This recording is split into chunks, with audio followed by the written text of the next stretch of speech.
with Warren County Community College, and this is tutorial number 3 of UgCS mission planning software. In tutorial number 1, we went over a quick demo reel of what the software looks like and some of the manipulations. We went through the software installation and then the configuration to make sure everything in the main menu is set accordingly to streamline your workflow. In tutorial number 2, we went over the main interface. We went over the settings, additional settings. We went through the toolbar, how to upload DEM files or digital elevation model files, as well as 3D models. We also went over map layers, and we touched on some of the route cards, establishing different portions of an operation. Today, in tutorial number 3, we're going to go through the actual route planning of your mission. So this is going to be probably one of the most important tutorials because this is going to show you how to actually manipulate the software to have your drone fly exactly what you need it to do. So here I'm at Warren County Community College, and I'm going to zoom in here to the drone port. This is where the students do their flight training with UAS as well as their research. On the left side, on the left toolbar here, we can see all the different tools and features, and we're going to start with the Add First Waypoint. Adding first waypoint is going to be most likely the most important waypoint of your operation. I'm going to double click right here. We can see this, it almost looks like a flagpole. If you hover over the bottom of it on that circle, the 4 arrows, the 4 green arrows, that means you can actually manipulate and move that waypoint to exactly where you need it to be. You can really get in there and define where you need that exact point to be. So there's a lot of precision involved with this mission planning software, and you're capable to add that precision into your operation. When you hover over the red line here, or the we'll call it the stem, it tells you a little bit of information. This is going to be waypoint number 1. It gives you the absolute MSL, or mean sea level altitude, 561.6 feet. It gives you the altitude, or the above ground level altitude, which is set at 164 feet.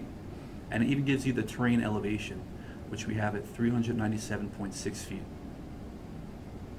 So the nice thing with this is when you get to the top of the point, this ball, this circle, this is the actual waypoint that your drone is going to be at. If you click on there, you see the 2 arrows up and down. You scroll up or down, you can change the altitude. One thing, if you're paying attention to the toolbar here, when I clicked on Add First Waypoint and I established that first waypoint, it automatically goes down to the waypoint function. Add First Waypoint is just that. It's going to be the first waypoint. So if you have a route and determine, well, I don't want my first waypoint to be within the route, I want it to be before the route, you can make that adjustment by adding the first waypoint. We see a toolbox come up here, and this is defining waypoint number 1 out of only one waypoint on the map. It gives you the lat longs, and it even establishes what the exact altitude is at. So I'm going to go ahead. I feel it's a lot easier to manipulate the altitude by just typing it in. I type off of it, and we can see that that point dropped a couple feet here. Flight speed, we have it set at 16.40 feet per second. What I like to do is I like to slow things down to my first waypoint. A couple of reasons. When you turn on your UAS, it establishes a home point. You want to make sure that all the data uploaded from the software into your UAS. The UAS is in a vulnerable position. It's close to the ground, and it's going to start autonomously flying your mission. It's going to fly to that first waypoint. I want to slow things down because when I do my flight checks, this is my first indicator that my UAS is responding appropriately. But I also want to make sure that it's headed in the right direction, everything's stabilized, it's under control. I have some time to react. I have time to think before my UAS gets to that first waypoint, and then it starts flying the mission accordingly based on the remaining parameters I set. We can change the turn type from stop turn. We can do an adaptive turn, meaning once you hit that first waypoint, it's going to bank into the next line segment or the next path to the next waypoint. We can go ahead and turn on or off avoid obstacles. So if you're in a confined area and you mitigated all your risk and you have everything calculated appropriately, there's a chance that a sensor could interfere with your operation. That's when you want to turn off avoid obstacles. However, I recommend leaving it set. Same with terrain. If you're going to be flying pretty close to the terrain and you don't want the terrain interfering with your mission, with the flight portion. You can turn that off, but again, I recommend leaving that on. And then finally, you can have it set for above ground level or mean sea level, above mean sea level. So above mean sea level is if you need a constant flight path, it's not going to ride the terrain, meaning it's not going to go up and down based on the terrain going up and down. You want it just constant. You'll have it set to mean sea level. This is what manned aircraft typically fly with an altimeter setting, but with drones we have the luxury of having defined, precise, somewhat precise ground altitude or ground elevation data. That's where we would go ahead and have it set at AGL. In tutorial number 2, I was mentioning DEM files, or digital elevation models.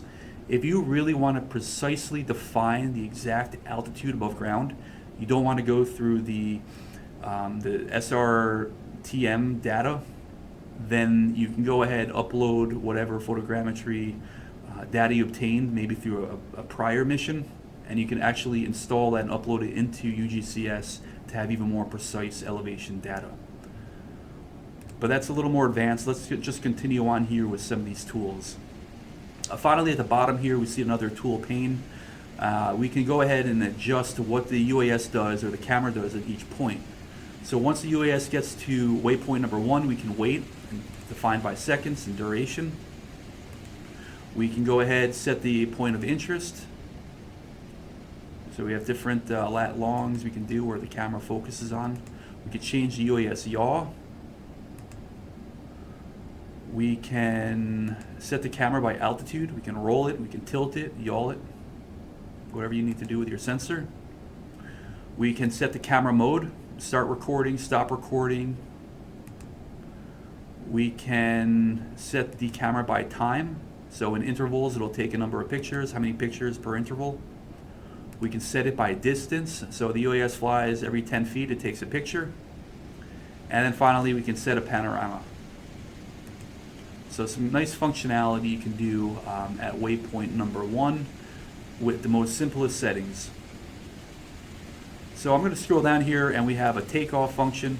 So what takeoff is if you want to establish a takeoff point and you don't want it to be your home point. So typically when you turn on your UAS, it establishes your home point, and that's where your UAS is going to depart from. It's going to leave that little flag on your map, and if there's an emergency or you lose connection, it's going to return to that home point. It's pretty cut and dry. But with the takeoff point, if you want to establish a takeoff point, you don't want your home point being at that same point. That's where you need to use this feature. So if you want to take off from a parking lot, but you want to establish a home point at the opposite end of the campus because you're going to work your way in one direction and you don't want to fly back, that's where this would come into play. Alright, so the first real tool we're going to get into is the photogrammetry tool. I'm going to click on there and we can see a new box pop up, a new toolbar. And it's defined right here by photogrammetry tool. The first thing we need to do is define our perimeter. So I'm going to double click, I'm just going to pick any point, and you can see a line comes from that first point. This is going to help you define that perimeter. So you really calculate, not necessarily calculate, but you can really depict on your map what you need to map and what you need to fly. Alright, so we have our 4 points set, double click here, drops in, I'm going to redefine it and set it. So what's happening now is the software is going through the algorithm and it's going through the area that I need to have my coverage. I have a perimeter, but I have an area inside of my perimeter.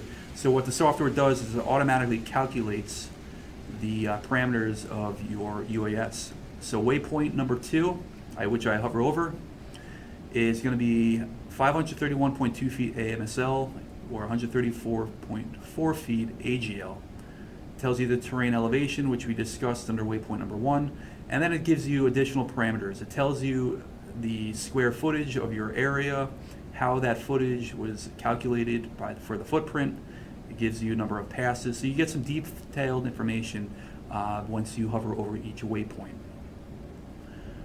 So we're going to go ahead and we're going to manipulate this a little bit more before we get into setting the parameters of this photogrammetry tool.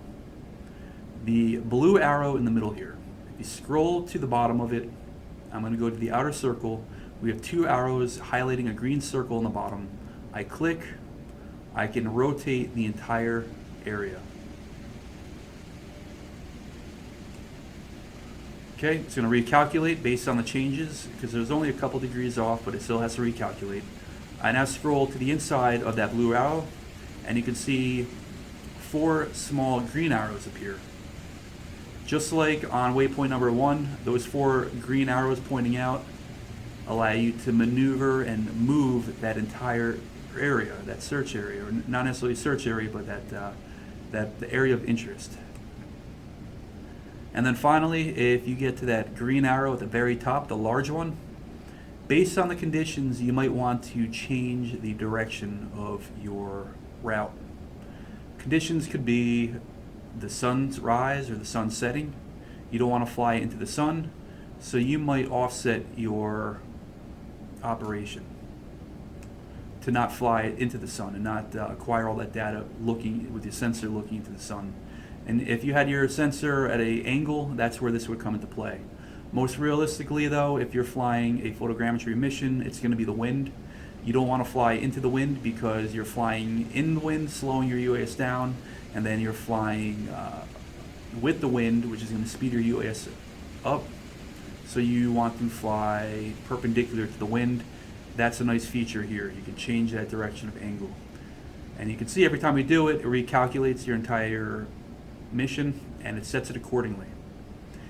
That algorithm within the software is going to adjust the points to point to point, making sure that it covers and it scans everything inside of this perimeter. Everything in the area you need covered, the software will automatically calculate the best route to fly in order to make sure you're acquiring all that data that you need. So we're going to move now into the photogrammetry toolbar here, the drop down, and we can see similar to the waypoint, we have a lat long. We can define points 1 through 4, which we established under that perimeter. As I move through them, you can see they highlight red. Okay?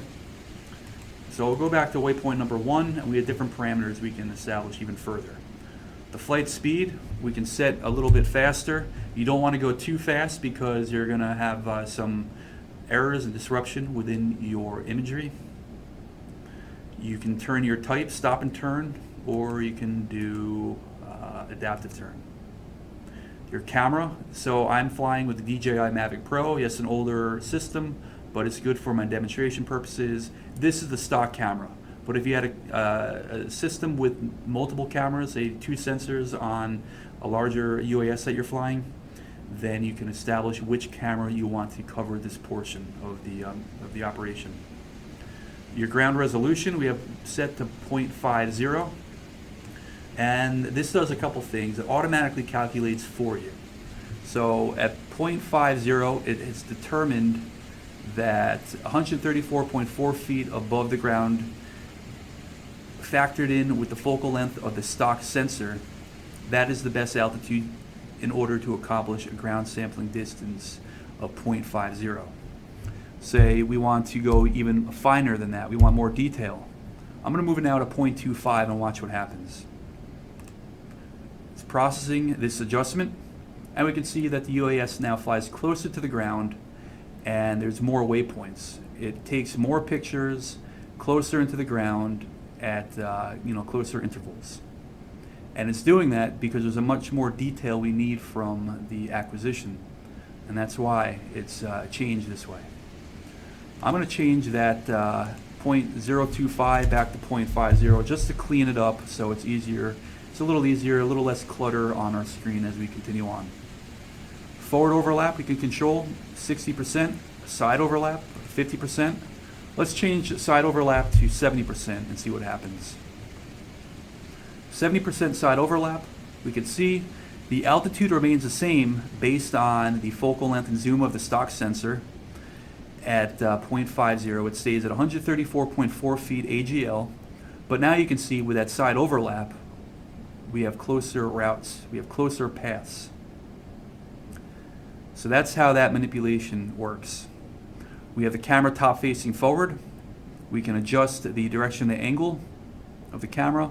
We have our obstacle avoidance, we have action execution, so every point we can adjust that even further at the start. We can do forward passes only, and so on. If we wanted to add additional waypoints, because we don't want to do it just a square, but we want to do more of a a polygon with more sides, we can add additional waypoints. We can even adjust the overshoot in feet and the overshoot speed. We can allow partial calculation. I recommend not doing that, just leaving it the full calculation. It's more detail in there, and it's going to upload cleaner to your UAS when you transfer the data. I'm going to then move down here to AGL tolerance. You can set a tolerance, so as the terrain changes, you have a little bit of a buffer to work in. If you need absolute precision accurate data from your operation here, you can adjust the tolerance even finer. And then we have no actions at the last waypoint, so once the UAS goes and flies this route, as we see the arrows indicate the path the UAS is going to fly, and it gets to this last point, it does nothing. That's it. It just stops. And then finally, we can click on double grid. So we want to get all angles of the building. We have almost like a 3D model we want to capture. And we want to get a lot more detail. We can even do a double grid, and you can see what that looks like. It flies 90-degree angles to what your initial pass. And then finally, we have more information down here. We can set further settings on the camera. Auto, which I recommend leaving. It'll automatically capture the photos, so you don't need a trigger. The distance in feet, shot number, and then first shot delay. And then ultimately on the bottom here, we have further parameters as we discussed under that waypoint number 1. So under double grid, I'm going to get rid of that. And we're going to see that after processing, that last waypoint it hits, so waypoint number 1, it goes through with the directions, with the arrows to each waypoint. The waypoints increase in number. We get to the final waypoint. Say you want to land in this area, and you want to control the path back to your home location. Click on waypoint. Double click to where you want your UAS to fly. Near. Automatically calculates from that last point on the photogrammetry portion to the waypoint, and then from the waypoint you can then go click on the return to home, and so this will be the last point, and then from here it'll fly home.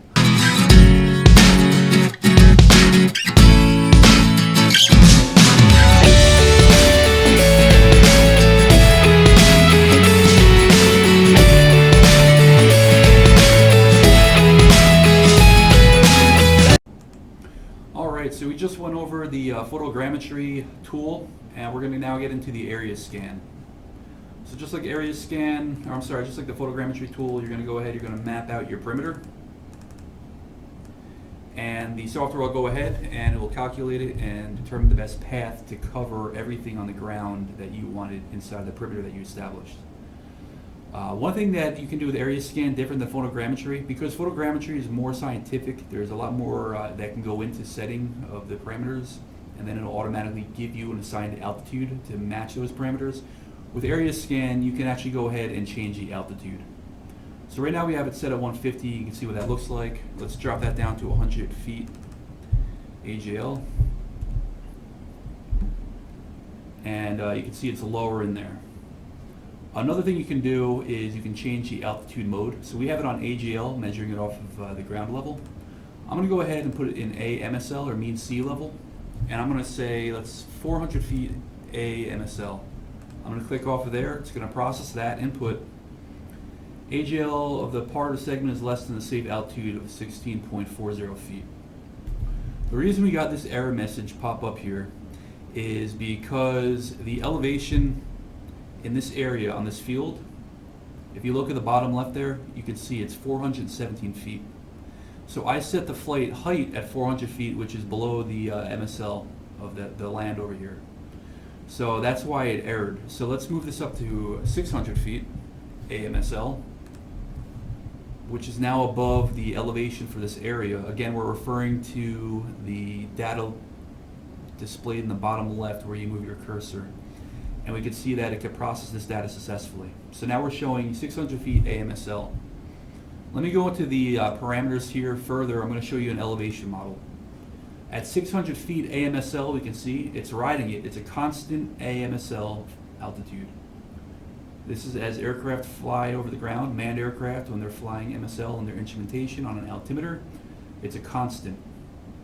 But when we change that constant to AGL, I'm going to put the parameter back to 150 feet above ground level, we can now look at this elevation profile and we can see that this line is basically contoured. You can see that it's riding the terrain. It's above the ground level of the terrain. That's why it's not a constant straight line. All right, you can do other things. You can do the side distance, directional angle, overshoot speed, etc. So very similar to photogrammetry on the basic tool over here. We have LiDAR. Let me get rid of this here, the route. Let's move into LiDAR. So with LiDAR, same with area scan and photogrammetry, we set our perimeter.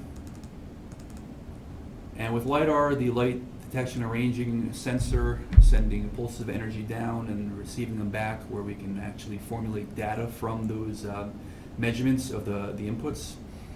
What it does is it rounds out the turns. So rather than being stop and go, which can cause vibrations and disruptions to the sensor, skewing the data or causing errors to occur in the data, it keeps the drone flying in a constant forward path. And that's why we can see that the turns are pretty gradual.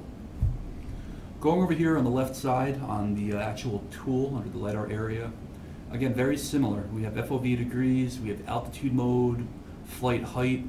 We can adjust the percentage or side distance of overlap.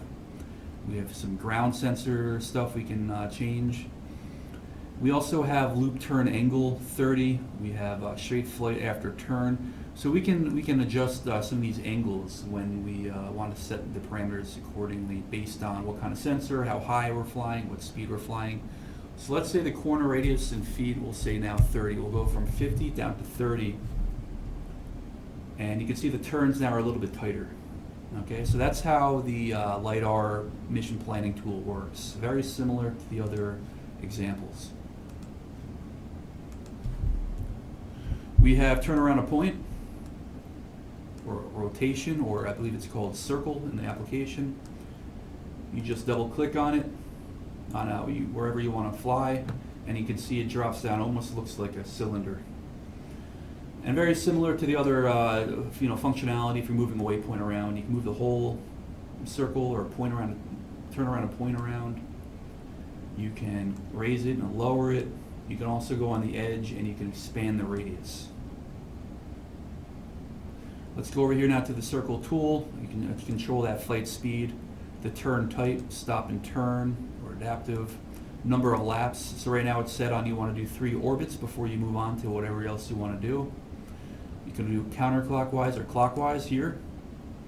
Number of approximating points, following the terrain, which we'll do, and it's pretty self-explanatory in this one as well.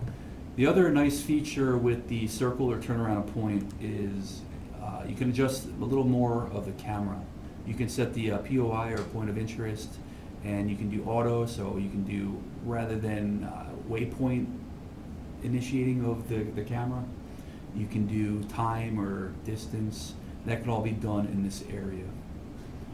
One thing I do want to note is, say we have waypoint number 1, which I'm going to click on, add first waypoint. Let's put the waypoint right here, and we can see as we scroll over it, we now have waypoint number 1.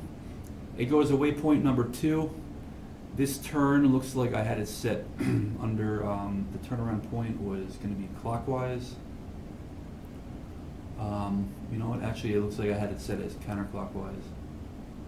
So we have waypoint number 2, waypoint number 3, waypoint number 4. So each line that goes down, drops down to the ground, that's a waypoint. You can do an action at each waypoint, but just realize that this turn uses a whole bunch of different waypoints. So your mission is going to have a significant number of waypoints if you use this type of feature, which isn't a problem, just something to be aware of. All right, so I'm going to go ahead and clear out the waypoint, the turnaround of point, and we have perimeter. Perimeter is a pretty basic feature. You draw out your perimeter like we did with the area scans, but rather than calculating, focusing on the inside of the perimeter, or inside of the area we want to, capture, it just captures the outer borders, kind of like a fence. So if you wanted to, just fly the perimeter of a fence line and just capture a fence, this would be a good tool, just to give you an idea.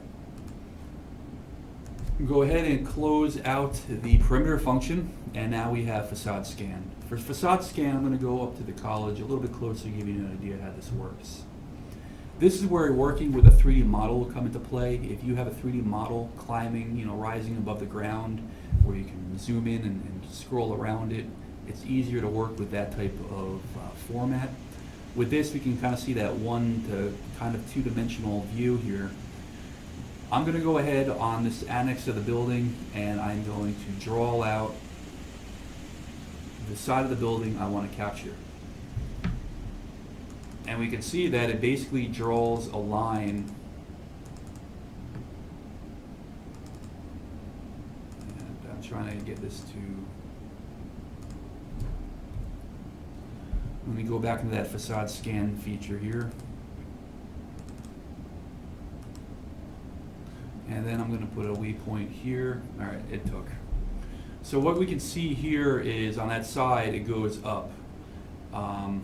Scroll out here. It's based on this parameter set here. It's pretty high. We can adjust this. So what's going to happen here is the drone is going to fly from waypoint number 1, which we established over here. It's going to go to waypoint number 2, and you see that how it drops down here? This is going to be the flight of the drone, and it'll be facing out where that red arrow is. So it'll be facing out, pushing, facing the building, the wall of the building, the side of the building. It's going to now descend. It's going to move over to the right, and then it's going to climb. And that's how the facades tool works. Different ways you can set the parameters here. Again, the arrow is facing the direction of the building. We can go ahead and adjust the minimum height. So let's say 30 feet. And the maximum height, let's say the minimum height, we'll say 5 feet. And this is going to go off AGL. And then the maximum height, we'll say 50 feet. You'll see how that now drops down and adjusts.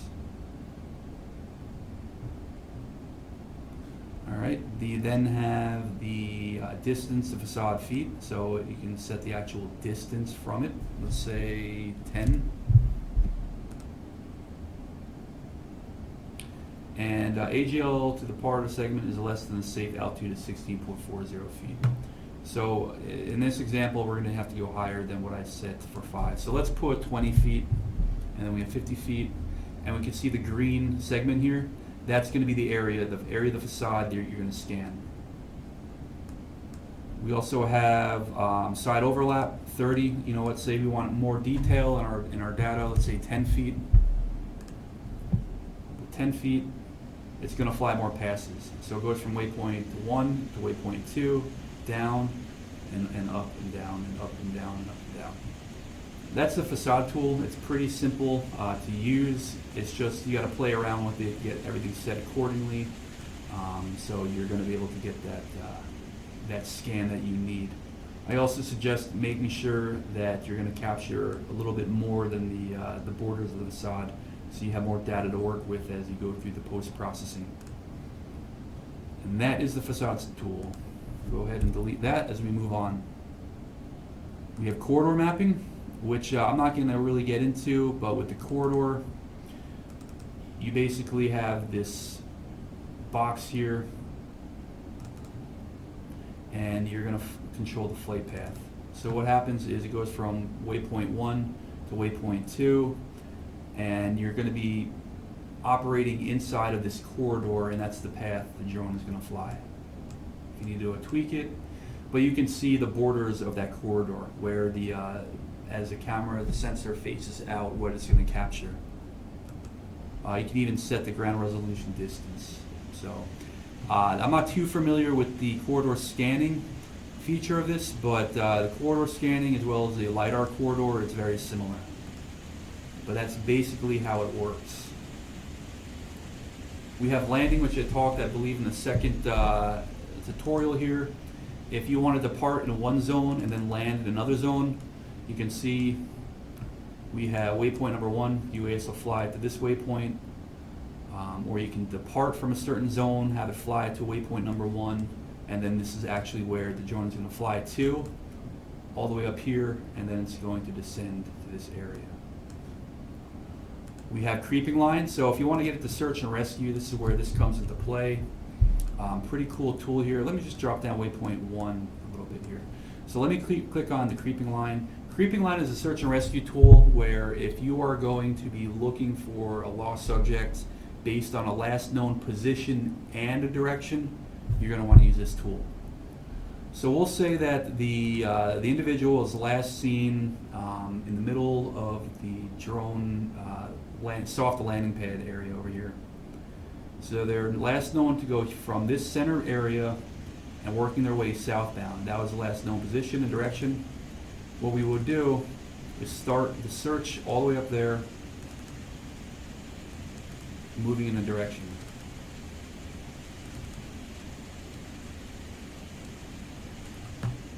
So you see that corridor, almost this path there, they land. So the drone's going to fly from waypoint number 1 to waypoint number 2, and it's going to fly in a creeping style, working its way back in the direction away from the last known point. So if somebody starts walking southbound, the drone is basically going to creep its way, following them until hopefully eventually they're located.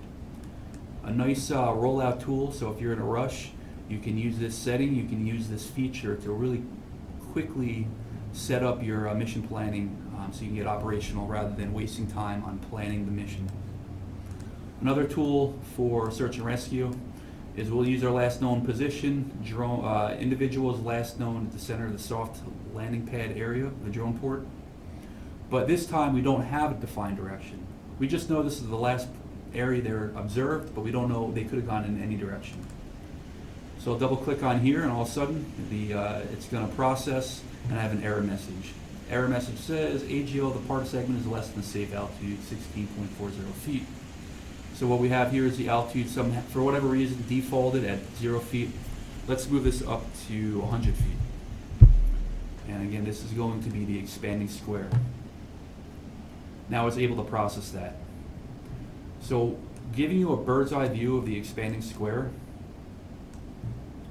we can see it's moving from a point and it's working its way out. The drone is moving itself outbound in this pattern to capture every single possible square foot on the ground, hopefully that person can be located within. Now this is a very dramatic scale and you're going to need many visual observers if you're going to execute this type of procedure. So let's go ahead and refine this slightly. So altitude AGL, we have 100 feet. AGL tolerance feet, 90. Search radius. Let's bring this down to, we'll say 100 feet. And that's going to clean it up slightly.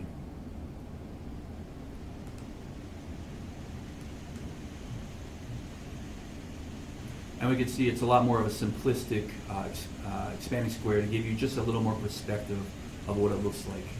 You can even change up the side overlap. Say you want, for whatever reason, you're going to go in a photogrammetry standard, you're going to use 70% overlap. We can see that the passes now are they're much closer in.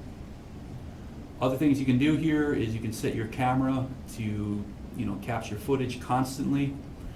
So you can have a visual observer or some type of observer monitoring your feed live from the drone.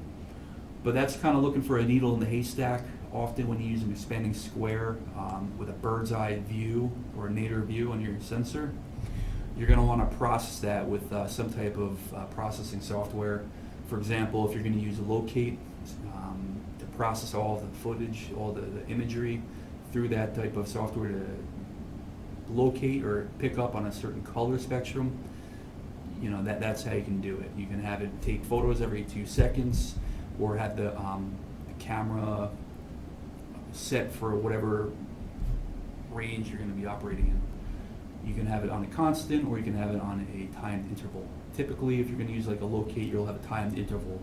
Capture your data, process it through locate, and then hopefully it'll give you a couple true positives of where that individual may be. So that is the expanding square. I'm going to come down before it processes, hopefully delete that. Okay. So now we're on to the distance measurement, pretty self-explanatory. Click the two locations and it'll give you the feet and the degree based on the starting point to the end point. It's on 218 degrees. Delete that. We can do an area measurement. I want to know this parking lot, what the area is, if I need to maybe do some type of work. I'm trying to get per square footage, to charge a customer just for construction purposes. It will tell you that the area that I just mapped in this little parking location is 12,858 square feet. So that's pretty self-explanatory. We move on to this visibility range. Now, visibility range is good if you're going to be operating around a mountain. You can see how it's kind of shadowed in here. This gives you an idea of where, it kind of contours where the terrain slopes up or down. Let me scroll out here and find a good example of how this is used. Let's go to Annandale, New Jersey. Scroll out. And if you have Spruce Run over here. And we have Round Valley, that's what I'm looking for. So with Round Valley, again, based on the shuttle radar telemetry mission data, SRPM data, we can see the contours in the terrain, the mountains. And I'm going to go ahead and use that visibility tool. I'm going to click right here. Let it process. Calculate. And we can see if I'm standing in this area, I can see unrestricted out in this direction to the east. But if I want to, from the ground, looking out to the west, I'm going to hit that mountain. So this is where visibility comes into play. Again, just prior to being on site, it helps you build that situational awareness. That's the visibility tool. Another tool we'll go over is going to be, you can set up no-fly zones. We can do a prism. I don't want to fly in this area because this is a known soccer field. I'm just using it as an example. Well, we can ensure that if we're flying in this location to the west of it, our UAS will not fly into the zone. Another mitigation, if you need to demonstrate safety in a mission, if you want to ensure that your UAS, say it's not flying autonomously, you're flying it, say remote split operations, you have somebody remotely flying your drone as you're the visual observer on site, maintaining visual line of sight with the UAS. But you want to make sure that the person operating the drone can't lose control of it. You can set up these no-fly zones. It also demonstrates to a governing authority, hey, I have a no-fly zone here, yet another level of redundancy, another level of safety being instilled into our mission. And then finally, you can set up a no-fly zone in a circular manner. And with that, you can even adjust the radius. So I don't want to fly within, we'll say, 500 feet of a cell phone tower because I don't have any RF interference protocol set up. You can go ahead and set that accordingly. One tip here is every time you set up a no-fly zone, if you're under a same mission, so we've been operating under test 1, 2, 3. If you're operating under a no-fly zone and you want to remain within your same mission, you want to delete these. Otherwise, it's going to be data left in there. It's going to be basically junk. So if you're going to be in one area, but you don't actually need to have the no-fly zone, it's going to remain in your mission plan until you actually go in and delete it. So that's basically the tool pane over here for editing. What we're going to do is in future tutorials, I think we'll do 1 or 2 more. They're not going to be located in this drone lab anymore here at Warren County Community College. We're going to be on site. So when we get out into the field, that's going to be the next tutorial. I'm going to show you how to upload a flight plan into your UAS. We'll do a real basic flight plan. We'll show you how to connect the UAS to the software. We'll be able to upload the data into the UAS directly from the software. And then we'll go over the actual flight parameters, or the flight information displayed here. As we said in other tutorials, the left side is reserved for mission editing, mission planning. The right side is really for the mission execution and the flight portion. So again, in future tutorials, we will be out in the field, we will be in a different location, and we'll walk you through the rest of the software. Thank you.